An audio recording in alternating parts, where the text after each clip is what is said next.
But actually, let me get this out of the way. Give you the rundown. Blah, blah, blah, blah, blah.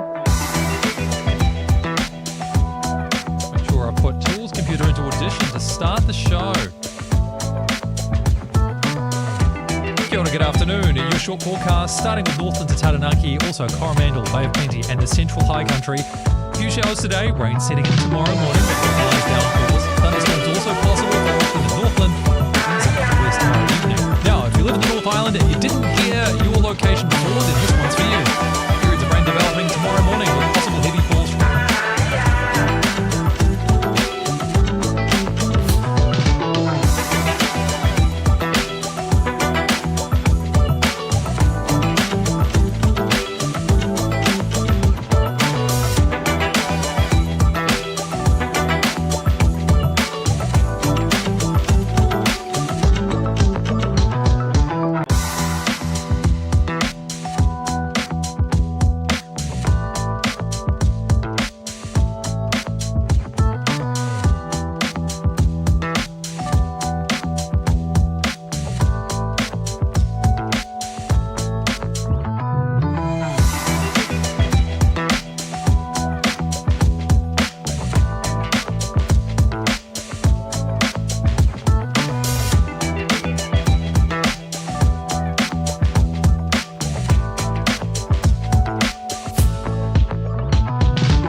Yo, yo, yo, and what is up?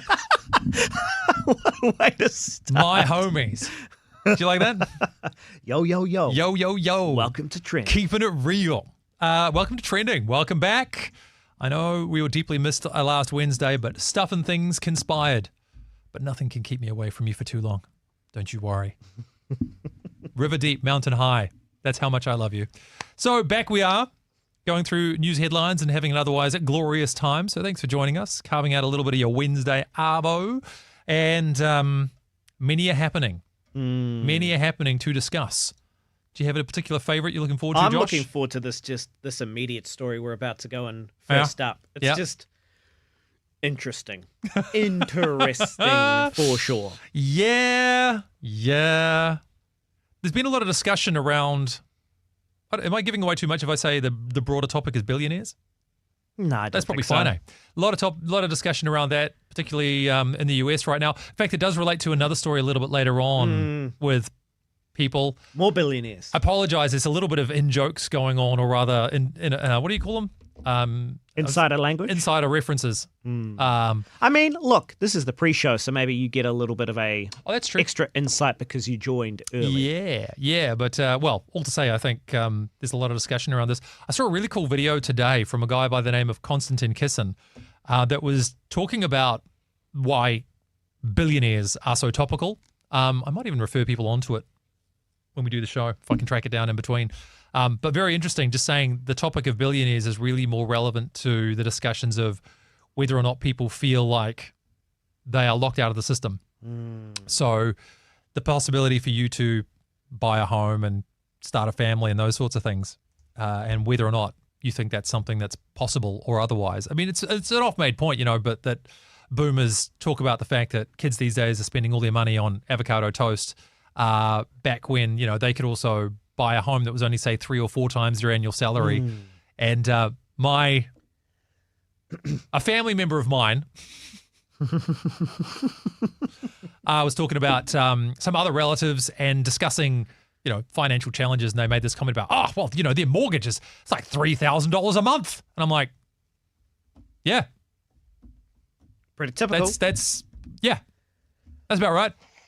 And she's like, oh, well, ours was like about something like $120 a week or something. I'm like, shut the up. front door. So, I struggle with some of that. People really don't get it. But anyway, I bought a house now, so I don't care. Now it's somebody else's problem. Big news. Congratulations. Yeah. Oh no, I haven't talked about that with you guys, have I? That's not technically on trending. No. Yeah, that's what we've been doing. Grown up stuff, man. But you get to spend all day on the phone to insurance companies, so it's so fun. Could be worse. Best part of it, right? could be renting my whole life, so we'll have you around, mate. Don't you worry. Give you a grand tour of the place. We went through with the builder yesterday and just got the shopping list of all the things that they have to fix around the place before we move in. Right. I say fix, but it's usually just like touch up stuff, like the paint on here and there and things like that, and the edging work around the windows and so on. So it should be pretty minor, but it's kind of the thing that I'm wondering about is, will it make me want to garden?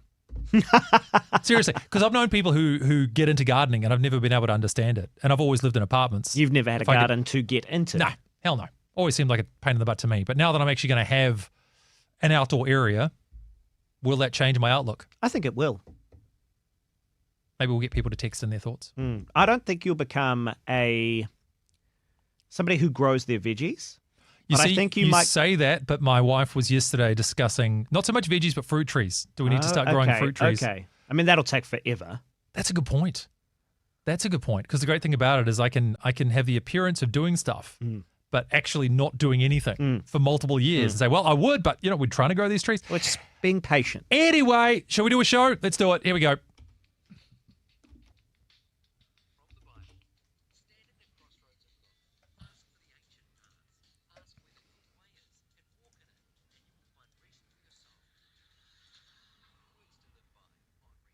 And those words from Jeremiah chapter 6, verse 16. Live on air and online. Trending with Andrew Curtis. What a joy and a privilege it is to be back with you again. Missed you last week, but things conspired to keep us apart. But don't you worry. The attachment that I have to you is far too strong to be away from more than a week if I can possibly help it. And I could, so here I am. This is Trending. You are with Andrew Curtis. Present. So what we're going to do, if you've not been with us on the show before, you need a reminder, is go through some of the news stories over the last week. Yes, this is a news and current affairs show, but with a bit of a difference. The stories that we're going to cover have been informed by the online behavior of people just like you. Were you aware that because we live in the age of the algorithm, we can find out what stories were the most interesting for other New Zealanders? So instead of waiting for our news services to tell us what we want to read about, we can see, what did Kiwis go searching for? What do we go searching? Names, places, things, objects, whatever it might be. We can learn a lot from what really matters to other Kiwis. I love finding out this kind of stuff. Often it's a surprise, but always engaging and always better with somebody to discuss the topics with. One of those people, of course, Josh Beatty. Welcome back. Good to be back once again. And also another one of those people is you. Thank you for either listening right now, of course, the traditional way through your radio, or if you are watching, and I can see a few people in the stream at the moment, to either text on through 8168 with the keyword REMA or leave a comment below. What stories do you think are going to crop up? Which ones have you been Googling? What do you reckon is going to be the most trending story over the week that was? Feel free to get in touch about anything. Like we said, 8168 with the keyword REMA via the text, or head to rema.co.nz, click on the Facebook or YouTube links. So that's how it works, but what stories will end up in the top tiers? Let us wait no longer, because we're starting off with a bang. Trending with Andrew Curtis. Or starting off with $1 billion. Hey-o. Taking a look at the news stories that were the most popular in the country, and we're leaping all the way to number 13 to start with. And it is a name that most of us would be familiar with, and even if you haven't met him, you've been affected by him.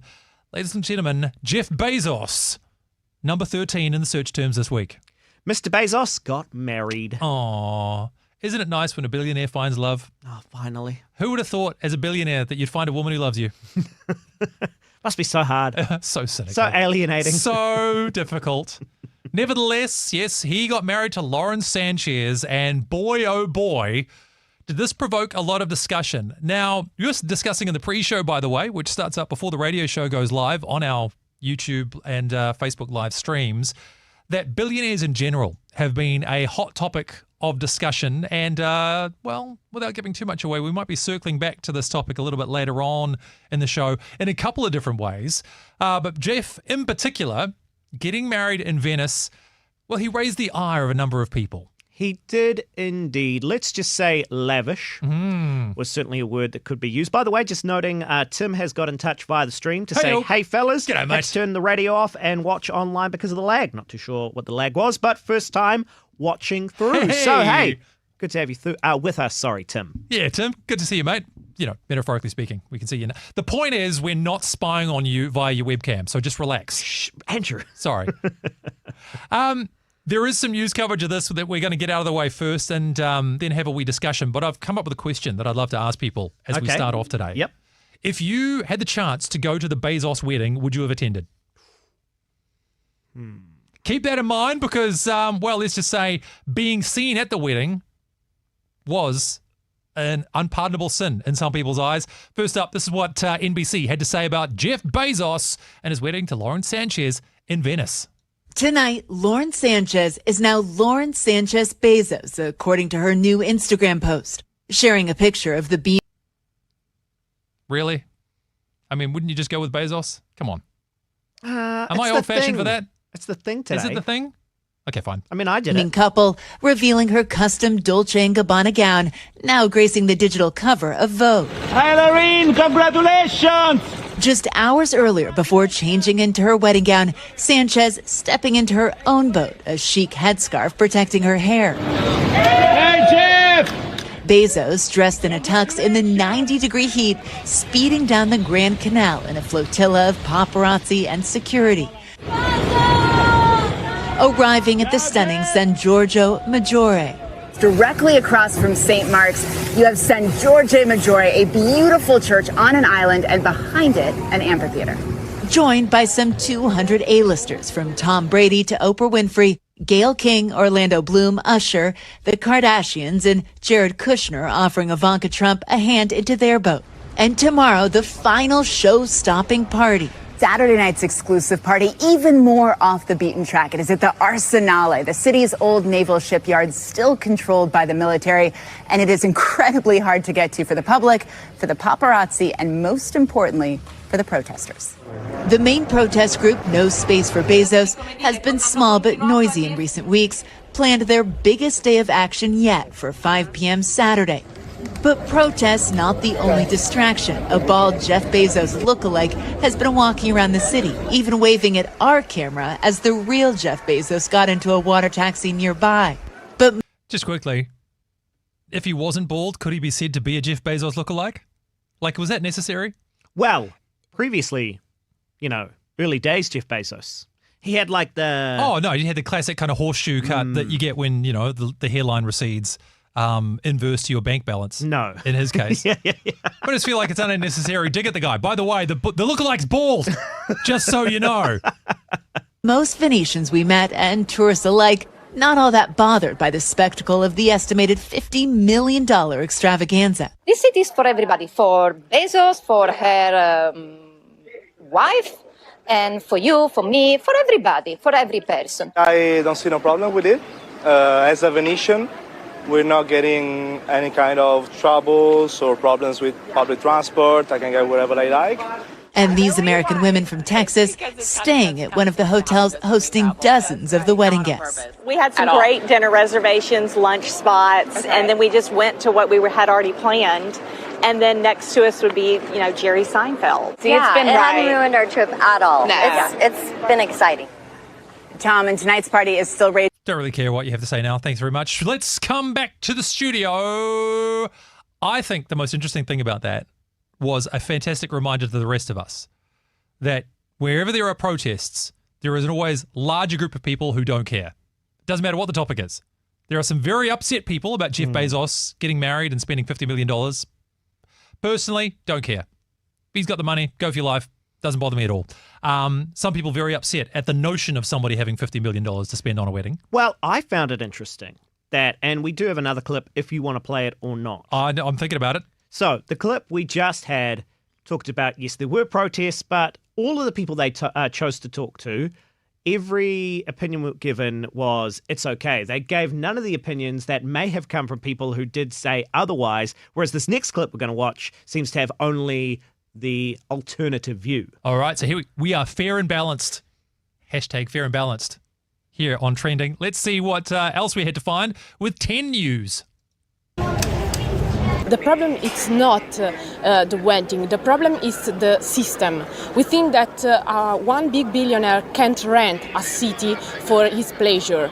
We think that the people would have the same power, the same direct. So we think that all of us have the same space. We think that not one can rent all completely the city. I think that we need to tax the people that have a huge number of money and use this money for reduce the impact of climate change, to increase the healthcare system, to increase the welfare state. So we are here because we want to stop this injustice society, injustice climate, and we want to change the mind of people. We want to change the society.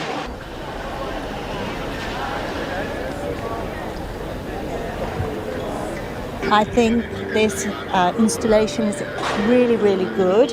It gives a clear message that those people with so much money, which is happening more and more today, with these people who have just in excess of huge amounts of money that needs to be given to causes like Venice, the poor, huge debts in third world countries and things like that. It's so important actually today. It's a big problem in the world. This is exactly right. If you can afford to shut down a city for a wedding, and make everybody that's local, and you have businesses and you have people traveling here, and if you can have that much money to be able to do those kind of things, then yes, you can pay more taxes, and yes, you can help out people in the world that need it. That's how I feel about it. I think it's absolutely ridiculous. And I'm sorry that Venice has to go through that. She's sorry that Venice has to go through that. Bearing in mind they spoke to somebody from Venice who was like, it's fine. On a different news clip entirely, though. Ooh. So what does it all mean, Jeff? I was going to say Jeff. Jeff? Does it mean Jeff? What are you saying? Come on, Jeff. I am not receding that much. No, you're looking great. Thank looking you. Fantastic. Well, I'll say that Grace says this, and I love it. Billionaires and marriage, the eternal struggle. Comment of the day, and we're only 16 minutes in. I heard an amazing stat once that apparently amongst the 10 wealthiest people in the world, there are 15 divorces. What? Yeah. Are we shocked by this? No. Yeah. Well, yes and no. Anyway. Look, here's the thing. It's not easy to build the biggest company in the world, which might sound like an obvious thing to say, but it tends to require a certain type of personality, shall we say, that then also struggles to be a present and loving partner and father. So, trade-offs, baby.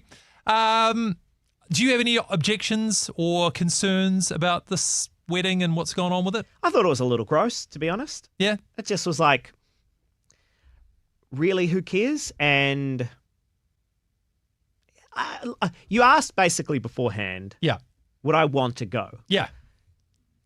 Yes, I'd want to go. Because if I was invited, you'd be like, 100%. I'd be there in a shot. But then I wouldn't want to be seen to have been there. See, this is the thing. There's one photo that was hilarious. I don't know if you've seen it. That's done the rounds of Leonardo DiCaprio at this wedding. Oh, with his hat.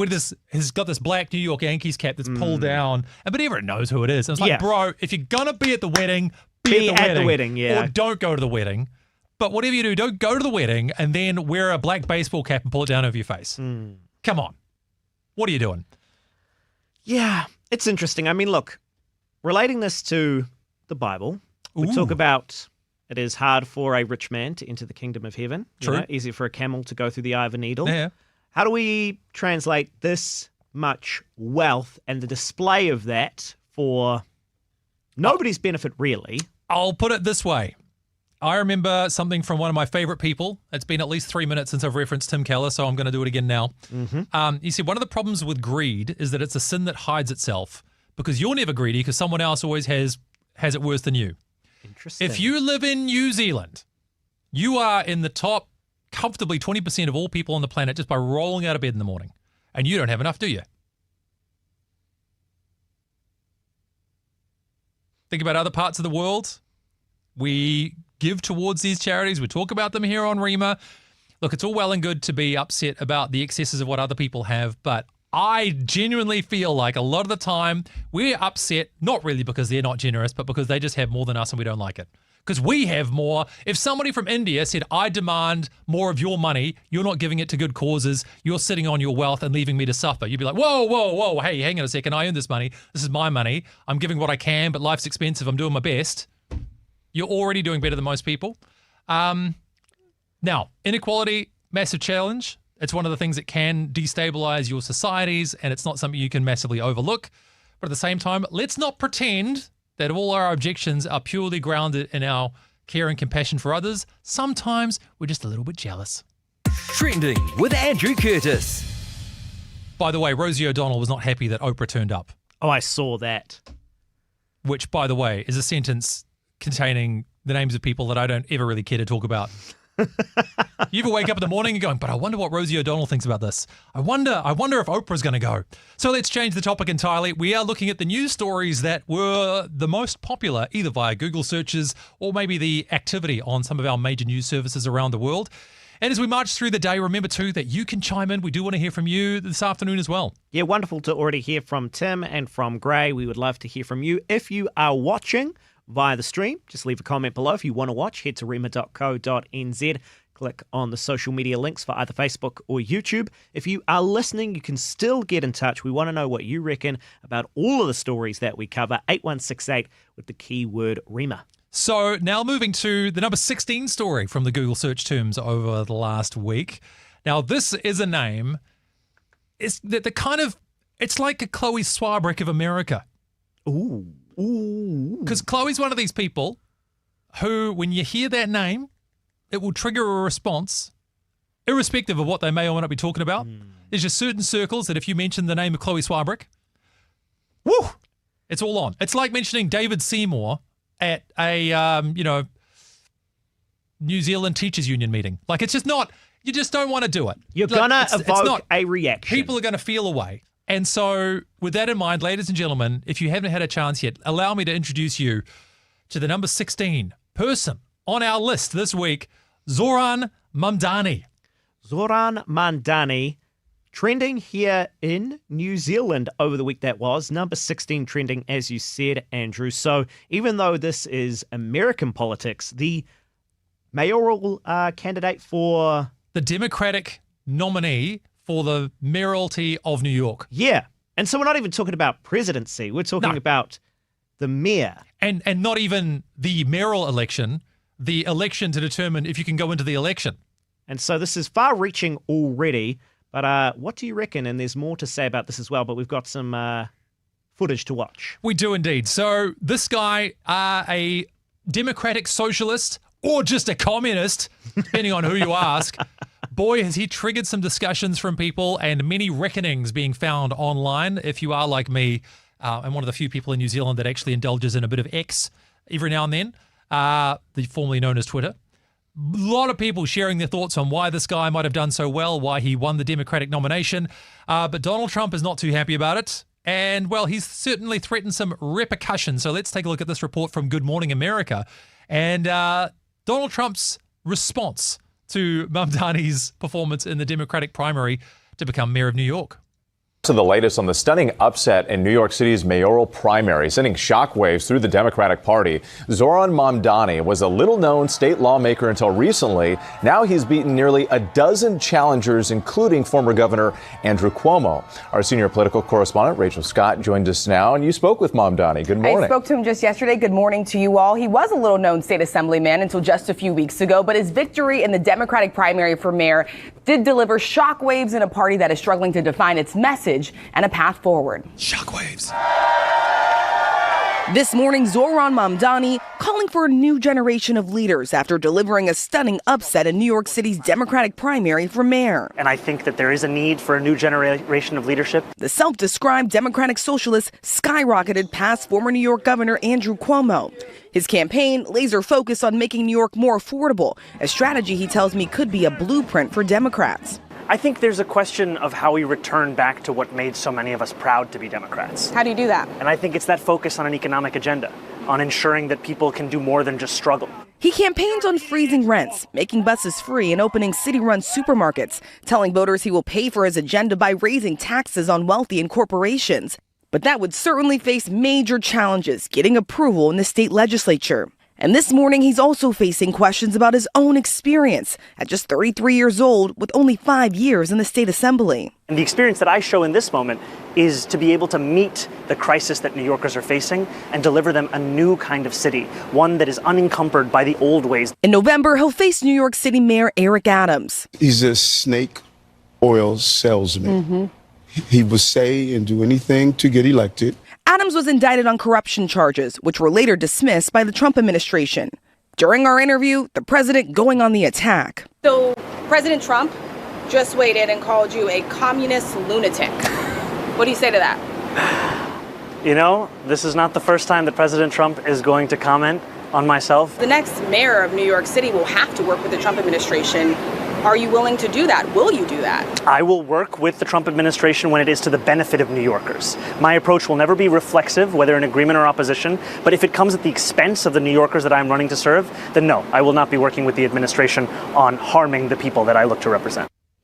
So some Democrats are still trying to wrap their heads around his victory, embracing his enthusiasm, his energy, but maybe not backing his policies just yet. As for Andrew Cuomo, he is not out of the race just yet. He's now considering running as an independent in the general election. There'll be a Republican on the ballot as well, guys. Not over yet. Well, so many things to say in that one. My favorite in all of that was hearing Eric Adams, the current mayor of New York, saying, well, he'll just do and say anything to get elected. Projection much? Welcome to politics, bucko. Are you kidding me? Are you thinking we're all sitting here going like, whereas I would only ever say the things that people need to hear. I will only say the true things and the things that I can really... But that guy, woo! Actually, one of my favorite quotes, at the risk of going too deep into a tangent at the very start of the story, was that if somebody said, if somebody accuses you of something that you're not doing, it means they either are doing it, are about to do it, or have just done it. Wait, one more time? So if somebody is accusing you of something that you haven't done, that means they either are doing it, are about to do it, or have just done it. Okay. So, I don't know. I mean, look, it's the game. It's the game. This is the way that I look at a lot of the stuff now. If you've followed along with trending for a while, I really encourage you just to be, well, to never be so partisan as to say, because this person wears red or blue, which, interestingly, by the way, those colors are mirrored in New Zealand. Yeah. Or green, or pink, or black, or whatever the heck it might be in this country right now. I would never pledge allegiance to a politician just based on their political stripes. So when we're looking at this, it is the game that everybody plays. Anything stand out to you in particular with this, Josh? Well, I connect the two stories we've just covered, very much so. Yeah. So he's campaigning off higher tax, particularly on corporations and the more wealthy, looking to freeze rent. That is a story not only that is applicable, of course, to New York, but just worldwide. Yeah, absolutely. I discovered an amazing video, which I'd recommend you guys track down, by Konstantin Kisin, Konstantin with a K, and he was talking about the appeal of guys like Mamdani and saying that one of the primary reasons why is that, well, let me put it another way around. The conservative, more right-wing perhaps approach is to say, well, this guy's a communist. Which does not dissuade anyone who is potentially favorable to his ideas from, changing their ideas about supporting him.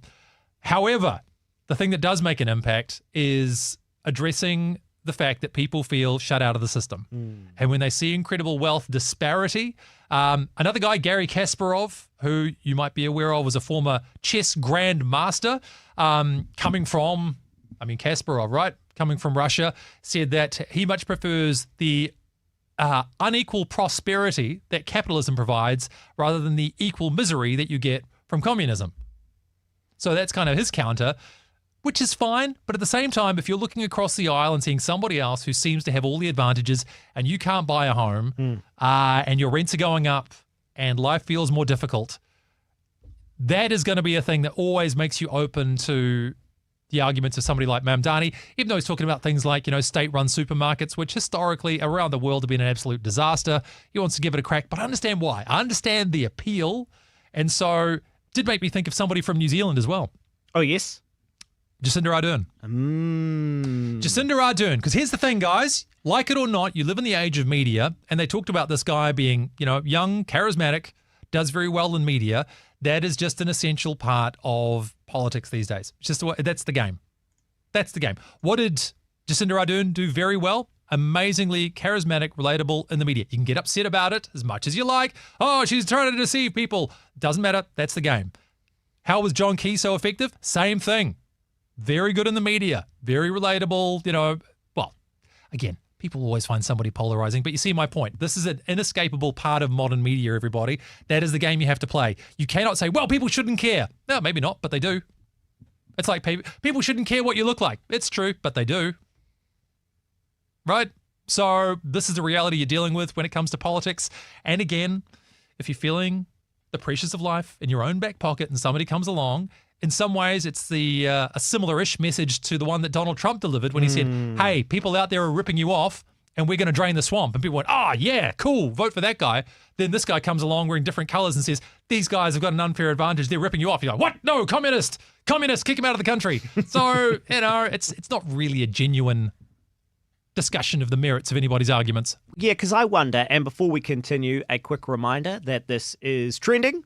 This is a story that was trending here in New Zealand over the week. Crazy, that was. Man. Hence why we're talking about it. But if you have any thoughts to weigh in with at all, get in touch. 8168 with the keyword Rema, or if you're watching the stream, just comment below. You can find the stream at rema.co.nz. Click on the social links. Ross, by the way, says, hi, team. Great to have you back again this week. Great to have you, Ross. Also wants to know if you got your home. Oh, hey, what a guy. Thanks, mate. Yes, we did.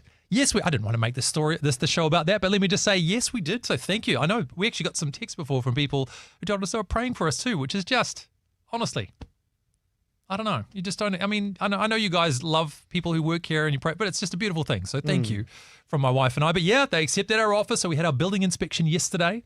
Got our list of stuff that they need to tidy up and, repaint or wipe away or whatever it is and, so on and so forth. So we're well and truly in the throes of that. But I have a question relating to the story we've just been covering. Yeah, go on then.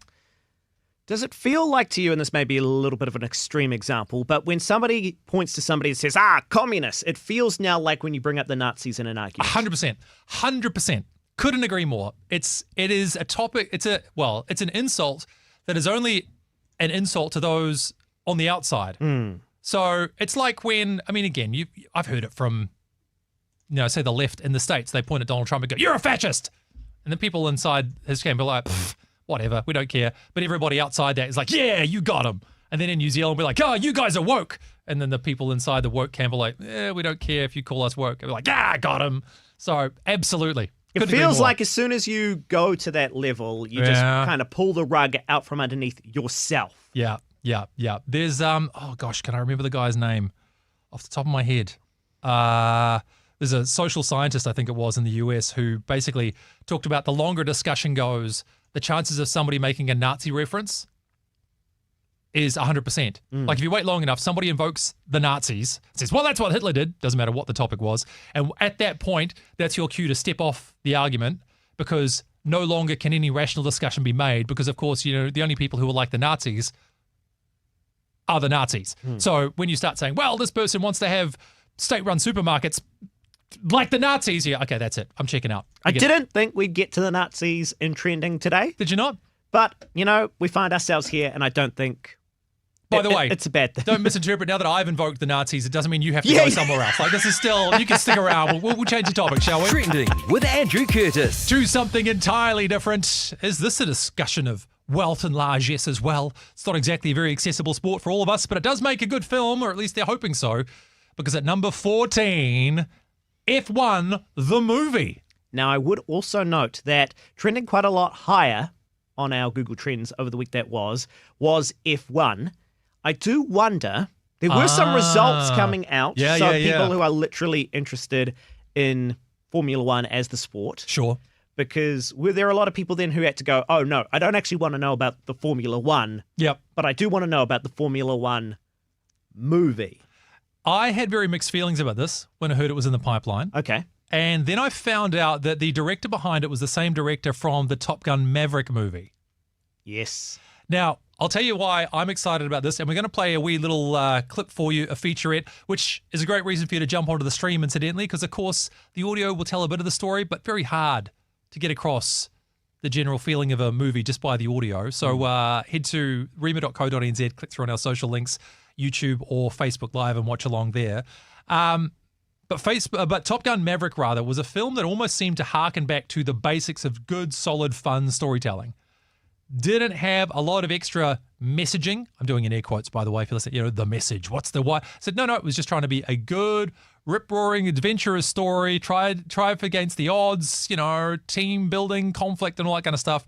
Made for a great film, a lot of fun, really enjoyed watching that movie. So the hope is that this movie follows that same sort of structure. The other hope is, and I've seen a couple of reviews of this movie, is that it's once again a cinematic event. Ooh. So a lot of people basically choosing these days to forego the cinema. Right, yeah. Because why go see it on that big screen when I've got a pretty big TV at home? I can wait a couple of weeks, it comes out on streaming, watch it that way. But particularly one reviewer who's, unfortunately, I forget their name, he remembers that that was his decision with Top Gun Maverick. See, I can completely relate because I did the same thing. And then he's like, oh, I should have seen this on the big screen. And so when this one came up, again, by the same director, had to get along and did not regret it. All right, well, let's take a quick look at a behind-the-scenes feature from the film. We won't watch the whole thing because, again, it won't perfectly communicate itself just over the radio for those of you listening there. But F1 movie, the number 14 search term in the country. What's all the hype about? Let's see if we can learn anything from this featurette. See that. That sounds amazing, doesn't it? I think that's the point. Doesn't that just sound great? But now, having just watched some of that featurette in a minute and 30 seconds, and even for those of you who are listening just to the audio, is this now a movie you're thinking of seeing? Let us know in the chat right now. Are you interested in this film? Has this captured your attention, piqued your interest, shall we say? I am going to say I've noted that the streaming numbers have just kind of taken a little bit of an incline. A few more people on the stream. Good to see you. Yes, welcome along. Hey, look, if you've just joined us, this is Trending. Of course, we are taking a look at the trending stories over the week that was, talking about F1 the movie, because that has been trending, and maybe you just checked out that featurette. What do you reckon? Do you want to head along? Well, do you, Josh? Of course. I've wanted to head along. I saw this as one of the trailers that played before a movie that I went to see a while ago. Yeah. Soon as it came up, that one has been booked in for months now. Yeah. I think this is something I'll definitely make an effort to go see in the cinemas. Look, it looks like a lot of fun. Again, Brad Pitt is the one headlining this, which I never would have thought of Brad Pitt as a guy to head a Formula One movie. But by all accounts, from some of the reviews that I have seen and heard, does a great. And it's just, you know what? It's just a good, solid, fun film that, as you mentioned, Josh, cinematic experience. A cinematic experience. Got to see it at the movies. Yeah, kind of like Trending. You got to see it on the stream. Trending with Andrew Curtis. Let's continue then to march through the search terms that were the most popular in the country over the last week. Now we're going to take a look at some of our major news services. And for this one, we're going to go to One News, but also stuff.co.nz. Not the number one story, but the number two. And this is all about spider bites. Yes, so this was actually number one trending at some point over this week, I would say, but has dropped since because, news continues to flow. Life comes at you fast. But considering it was like a trending Formula One car. number one and now number two on both Stuff and One News, spider with potentially sinister bite established in New Zealand, a new spider that you probably don't want to see. As opposed to all the spiders I do want to see? Yeah, well, I guess. I can live with the daddy long legs and then no. That's basically as far as I can go. Really? Well, do I want to see another kind of spider? Not really. If you do want to see the spider, and again, we do want you to watch the stream. Yeah. Head to the stream. If you don't, we do understand, though, because what you're about to see, if you are watching the stream, is not something that invokes a, reaction. Quite the opposite. And what a name for a spider as well. The noble false widow spider. How can you be a noble false widow? How does that even work? What are the logistics? I don't know. I don't know. I see. Named for its resemblance to the notorious black widow. So it looks like a black widow, but it's just a widow, is what it is. But it's noble. So as opposed to all those, plebe spiders out there. It's up on the screen at the moment. Yeah. And I've only got it, as a small picture because I've got the different cameras, different shots that we can cut to. Yeah. I'm not enjoying even just that little screen there. And again, potentially sinister bite. It's not fatal, except in extreme cases, right? It's just it causes serious infections. I'm noticing, by the way, also streams going up on the YouTube at the moment. Some of you really wanting to see the spider, apparently. All right. I mean, what are you going to do about it? This is the kind of thing I look at stories like this. This is the kind of thing that it could keep you up at night if you wanted to, but I guess it's good to know. If it is, why? Well, if what you are see what it, are you? No. What are you objectively going to do different now that you know this? What are you actually going to do about it? The answer is not a gosh darn thing. Well, I'm not going to touch it, but I guess I wouldn't have touched it even if I didn't know what it was. Can you imagine a scenario where you're like, well, there's a weird looking spider that's eerily similar to a black widow. I'm going to touch it. I better go touch it. Wait a minute. There's a news article here. I shall now not touch it. Goodness me. Now you know why it was number 2 on stuff.co.nz and One News. Trending with Andrew Curtis. Now for another name that I'm very surprised to see this high. I had not heard of this person beforehand, but nevertheless, Shefali Jarawala.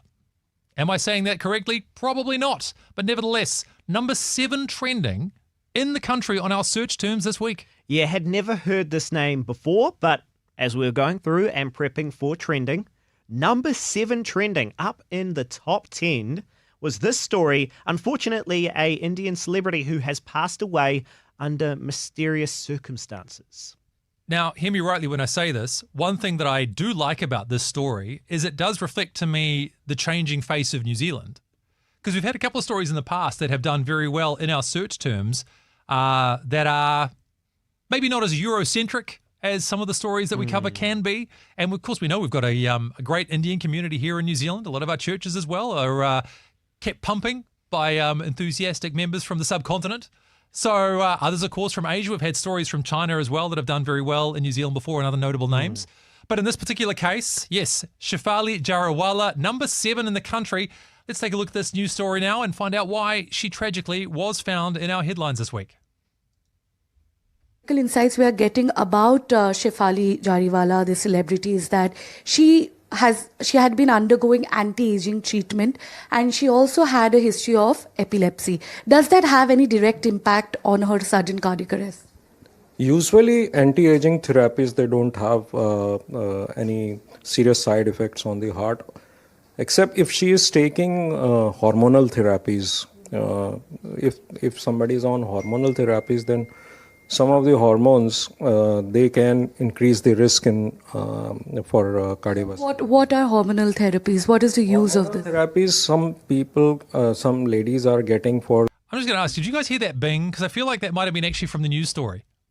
That wasn't my phone. That wasn't yours, was it? No, we both were like, hold on a moment. Bing! It's like, what? We are professional broadcasters who would not leave our phones on ring. Yeah. We've definitely never done that before. And this is like his kids are watching it. Dad, I can see you on the TV. Bing! Send him a text message. Anyway, as we were. Their polycystic ovaries, or they are getting it post-menopause, although she was young, so we don't know that status. And in those hormonal therapies, they have an increase in the cardiovascular problems. So you're saying anti-aging treatment does not have any direct relation to cardiovascular stress, and also. So this is the story, really, that a young actress who was unfortunately combining a few medical treatments at once may have suffered the consequences thereof, suffering from the effects of combining hormonal treatments and some anti-aging procedures that she may well have been going through. And so tragically passed away. Yeah, much beloved apparently, and certainly was on an upward trajectory, and so quite a shock moment. So this is probably why it's rippled through particularly the Indian community. But yes, still, as you also said previously, Andrew, here in New Zealand, number 7 trending. Trending with Andrew Curtis. Let's go internationally then once again. I love taking a look at the other news services around the world to see what has captured people's attention. And for this one, we love to go to The Guardian. They provide a great list every week of the stories that have been the most read there. And this one, absolutely fascinating. So if you do join us on the stream, we can take a quick look at this together. But this was the number 2 story most read on The Guardian. No video to go with it, but I will read through for those of you who are only able to listen via the radio. Even if we stop drinking, we will be exposed. A French region has banned tap water. Is this a warning for the rest of Europe? Forever chemicals have polluted the water supply of 60,000 people, threatening human health, wildlife, and a wider ecosystem. But activists say this is just the tip of the PFAS iceberg. Yeah. What is going on here? Because I don't know too much about this story, to be honest, Andrew. Okay, so long story short is it's been some drinking water has been contaminated in the UK, in France, in Paris. And so now that water has been banned, but I guess the wider concern, and why it might have some relevance to New Zealand, of course, is we have a lot of discussions here about contamination of drinking water for different reasons. In our case, it's more tends to be related to farming and those sorts of things. But what I thought about this story as I take a step back was why this was so popular on the Guardian website in the UK. Because this is a French region that has had tap water banned. We've had some discussions in New Zealand about tap water and drinking water and the additives that may or may not be added. And so it seems to be, I wouldn't say it's a very widely held belief, but there is a sizable enough number of people who hold very strongly to concerns about drinking water and the state of our drinking water that I think is what leads us to be a little bit more of a universal topic. What's going on with our drinking water? Are we too lax in regards to our precautions around it? And again, what the consequences should be for people who are found guilty of polluting it. Well, because there was also a previous story, I believe, from France about Nestle using filtration what would you call processes that were banned, and so having to basically pay a fine and to recall a lot of their filtered drinking water that they had put out. Also, Nestle does water, by the way? Nestle does everything. Oh, wow. Nestle is like, you know when you watch Star Wars? Yep. And you're like, there's the Empire that controls everything? Oh, no. That's actually Nestle. Okay. Only partly kidding. Wow. It's actually kind of terrifying. If you look at the number of stuff, I think it's Unilever and Nestle are like the giga corporations that, fingers in many, many pies. We're back to the billionaires. Yeah, exactly. Billionaires again. Let's see if we got some more. Oh, look, we do. Trending with Andrew Curtis. This one now, number 1 and number 2 on CNN, but had to talk about this because billionaires really have been a theme of the show. Started off talking about Jeff Bezos and his wedding. Then we were talking about the candidate for mayor of New York, who famously anti-billionaire, doesn't believe that billionaires should exist. And now on to, I don't know if Donald Trump qualifies as a billionaire, certainly a millionaire, but he had a billionaire working with him. Yep. Who now does not want to work with him. And in fact, may be subject to his wrath. Elon Musk v. Donald Trump, round, 3? 2, 3, something like that? Look, the truce did not last more than a few days. Now, this partly relates to the big, beautiful bill that Trump has been trying to pass. One of the things that Elon objected to, this is the high-level summary of all this, was that he had campaigned with Donald Trump to reduce government spending. Very upset about the level of government spending, and even founded a new government department called the Department of Government Expenditure, or DOGE, which is a bit of a meme title. If you want to look into that, then God bless you. And started going through a lot of the things that the government is spending money on and what they might not be getting a good return out of. One of those things being like USAID, which is an international aid agency. They, this is by they, I mean Donald Trump and Elon Musk, alleged that it was really just kind of like a money laundering operation for a whole bunch of completely worthless international endeavors that were really just funneling high-level funds to, people working in administrative roles and so on. Yep. Wasn't really doing anything effective, is the long story short on that one. Well, you know, you can do all that as much as you like, but then if the government comes along with a bill that is going to increase the deficit by trillions of dollars, Elon was like, what on earth is this nonsense? And many believe that this was the primary cause for the rupturing of his relationship with Donald Trump. So they are fighting again. Let's go first up to this story from CNN and see what Donald had to say about it, because, well, there may be some recriminations on the way. You might have to put Doge on Elon. You know what Doge is? Doge is the monster that might have to go back and eat Elon. Wouldn't that be terrible? He gets a lot of subsidies. I think what's going to happen is Doge is going to look at Musk. I don't think he should be playing that game with me. Elon Musk and President Donald Trump are fighting again, this time over Trump's signature spending bill, which supporters call the Big Beautiful Bill. In a post on his platform X, Musk wrote that every member of Congress who campaigned on reducing government spending and supports the bill, quote, will lose their primary next year if it is the last thing I do on this earth. Musk, who says he is concerned about the bill's dramatic increase to U.S. debt, threatened to start a new political party called the America Party if the bill is passed. Trump, who says the bill will be an economic boost for the country, fired back with a post on his platform Truth Social, writing that Musk may, quote, have to close up shop and head back home to South Africa if Trump turns the Department of Government Efficiency on Musk, who recently led the government's Doge initiative. Meanwhile, Democrats who were typically at odds with Musk find themselves agreeing with him on the Trump policy bill. Hell has frozen over a second time. Elon Musk is right about this. He's got it exactly right. The idea of borrowing $3.5 trillion on the nation's credit card in order to be able to give tax breaks to the likes of Elon Musk and Jeff Bezos and Mark Zuckerberg is financially nuts. I would agree.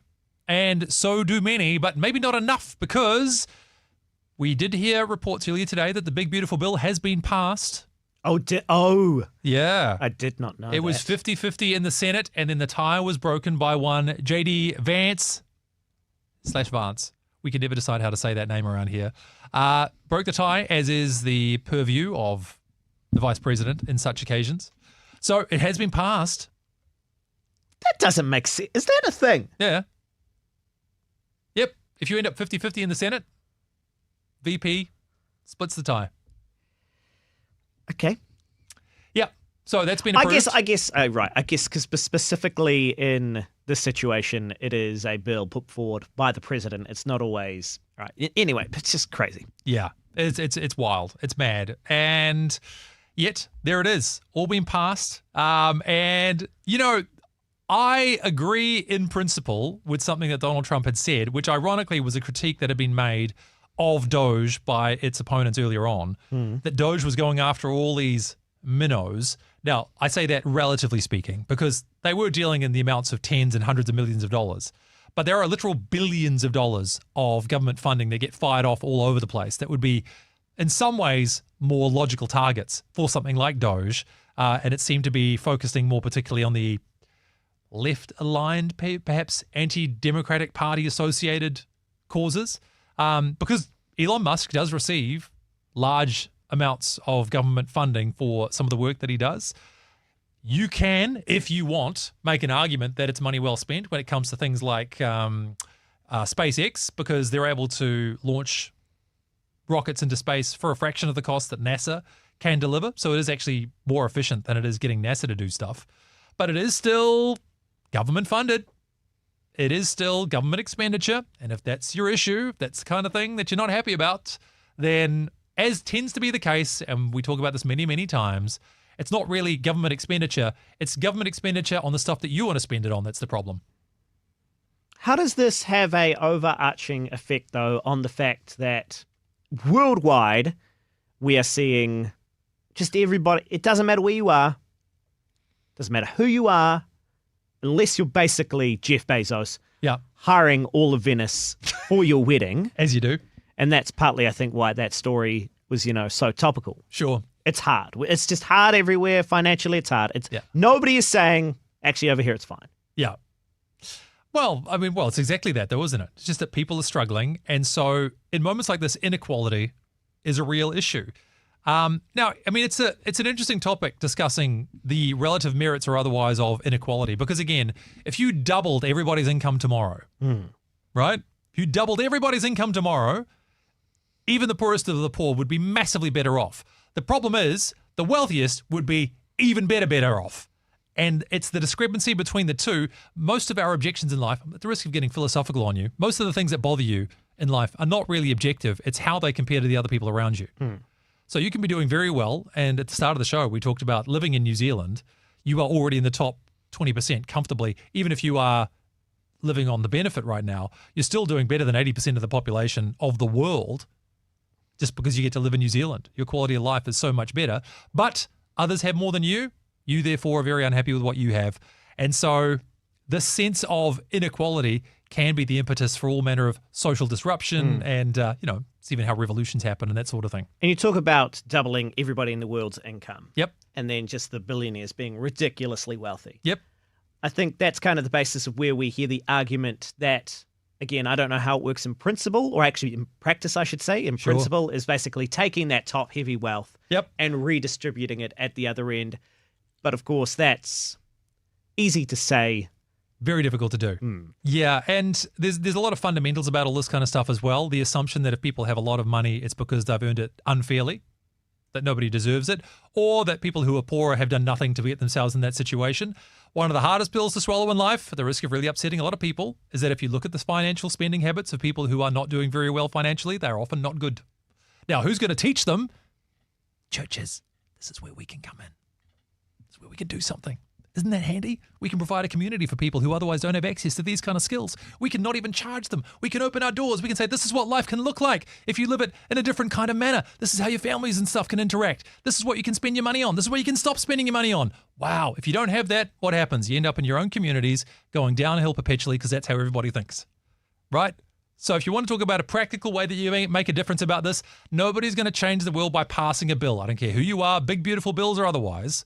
It is by getting involved in your communities, getting alongside people, showing them another way. And that is how I feel like we can make a difference here. People have never been more open to this because they're feeling it. If people are feeling it, trying to tell them, no, you don't, is not a way to win an argument. Nobody's going to agree with that. It's like, it's not a way to help either. You say it hurts right now. It doesn't really, though. It doesn't really. Come on. No, we've got to get alongside people. That's how you show people the way out of these kind of situations.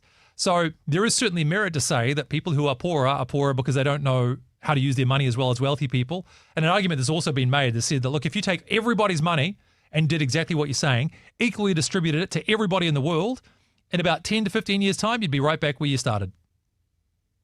Because the people who know still know. And the people who don't still don't. So it's more than just how much you earn, but at the same time, we have to make sure we have a system that doesn't prey on people's lack of understanding. That is, I think, where the applications of a fair and equitable society live, in my opinion. But do you agree or do you not? Why don't you let us know your thoughts? 8168 with the keyword Rima, or of course, if you're watching the stream, leave a comment below. Trending with Andrew Curtis. Last topic that we're going to cover today, because it's the number one on stuff.co.nz. It's the number one on One News, and then it's, well, kind of related to the number one on Google, weather-related stuff. Weather is constantly trending over the week. Has it got worse lately? Is that really the issue, or are we just a bit more sensitive to it over winter? I think we're definitely a little bit more sensitive to it over the colder months. We don't like it. No. And we want to talk about it. Yeah, thunderstorm warnings though. This was the number one in the country on Google in the last week. And then also Australia's bomb cyclone. Yeah. Do you wish you had a job in the naming of weather events department at the Met Service? No, but I wouldn't mind giving it a go. Yeah, it'd be fun, eh? Look, we've talked about it many times before. When either of us have had to do the weather, whoever writes those. Oh my gosh. Sometimes they just go, look, I've been doing this day in, day out. It's pretty much all the same. I was supposed to be a screenwriter. Exactly. I was supposed to be writing for film. And now here I am writing weather reports. But I'm going to still make sure that I have my creative voice heard through the weather forecast. Bomb cyclone. That cyclone is the bomb in the most like 1980s R&B kind of manner. Yeah, it's bringing more severe weather watches to New Zealand. By the way, too, a weather watch Well, I mean, technically, what even is that? Like I've said the term many times through the years. There's a weather watch in place. That's What does that actually mean? That's when they take the poor news anchor or person on the team who is still a junior. I love and this already. For whatever reason. Yep. I don't know why we do this. Put them in an anorak. Yep. They have to. They can't report on the weather from the comfort of the studio. Lord, no. You know, with the footage behind them. How they would have you to even- go No. be knees deep. Yep. In the flood waters. That's right. Rain jacket on. That's right. Basically screaming at the camera. Exactly. It's pretty bad out here. I can barely hear you, Bob. It's pandemonium in the streets right now. Yes, there's rain. Yes, there's wind. It is terrible. Oh, where'd they go? Oh, man. Oh, it's funnier in theory than in practice, though. Our sympathies to all those weather reporters who are about to be stationed around the country. But yes, weather warnings. Now, we did actually see in the headlines, in the weather reports rather earlier, that I think around Nelson and Marlborough, there's some rather severe weather heading your way. There will likely be more weather over the next wee while. But will we see I can guarantee there'll be more weather.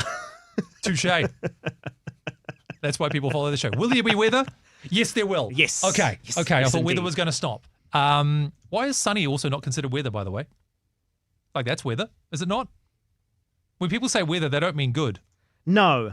They mean don't. bad. They mean bad. They mean things that, things are still happening. Yeah. Yeah. Weird. These things to contemplate. Would you believe we've run out of time? Goodness me. What fun we have had. Thanks so much for your comments as well today. Thanks for joining us. Those of you who crossed over to the live stream experience, what'd you think? Did you have a good time? We're going to stick around for a couple more minutes today. Don't have a super long amount of time because, you know, Mr. Urquhart needs the studio for stuff and things, so he's going to be back in just a moment.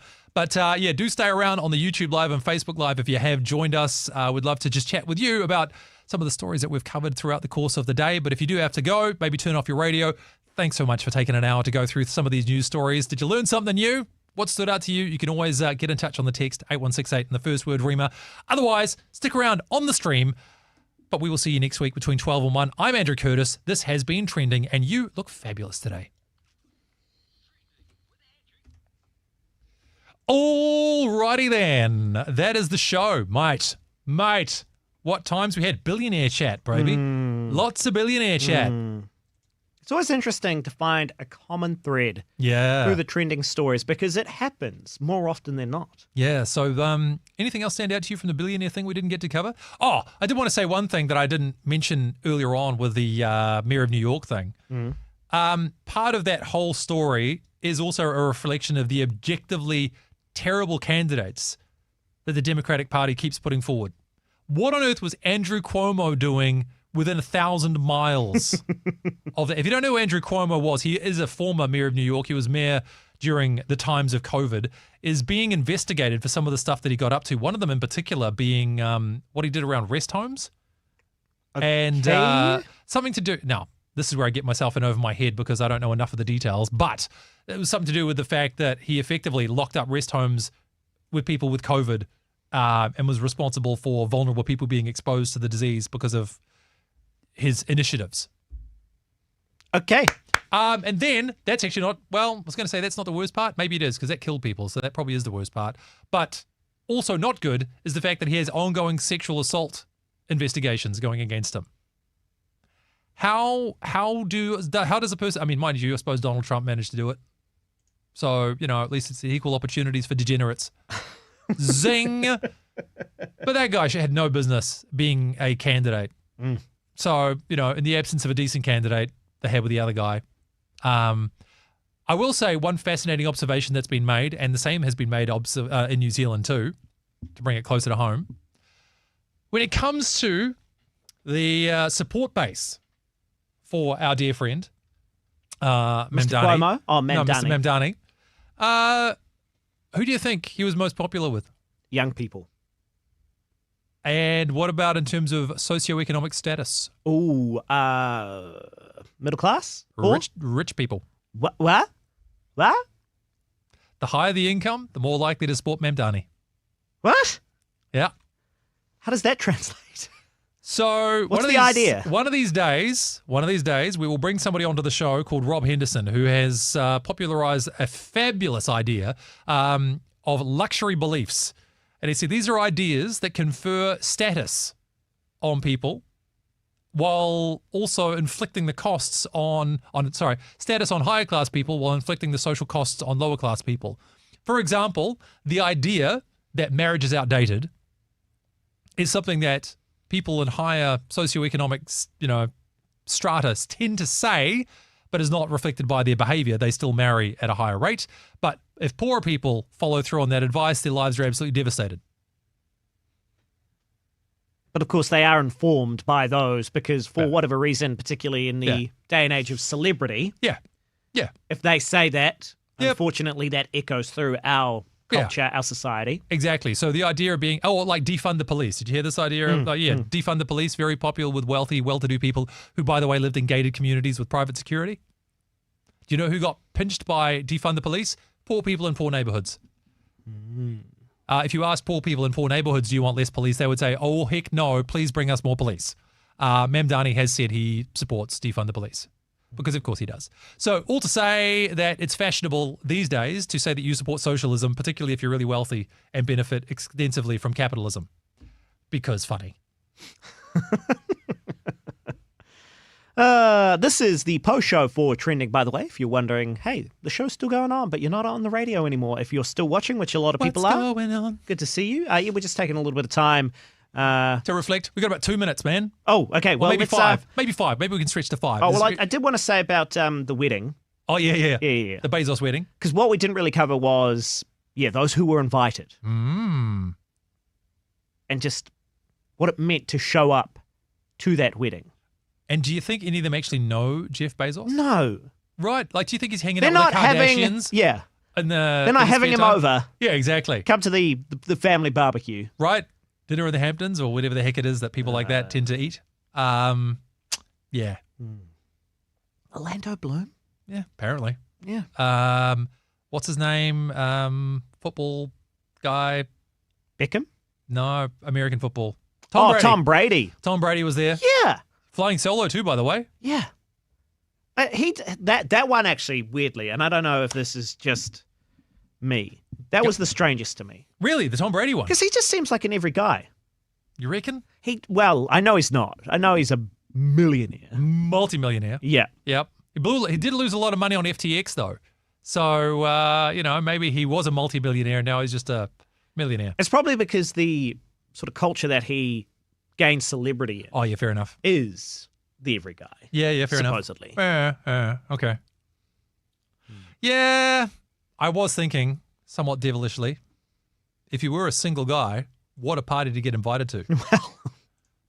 Because if you did have your eye out, like, what a place to meet a candidate for, the next future ex-Mrs. Tom Brady. Yeah. Yeah. Look, I would have gone. It would have been pretty amazing. You'd be terrified of making friends there, though, because imagine they invite you out to dinner. Yeah.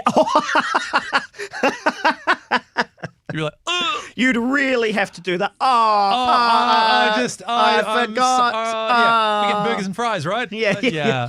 I would be so scared. We're not splitting the bill, right? Yeah. I'm just paying for what I got. Yeah. I don't know, man. It's like, who else was there? Sydney Sweeney was there.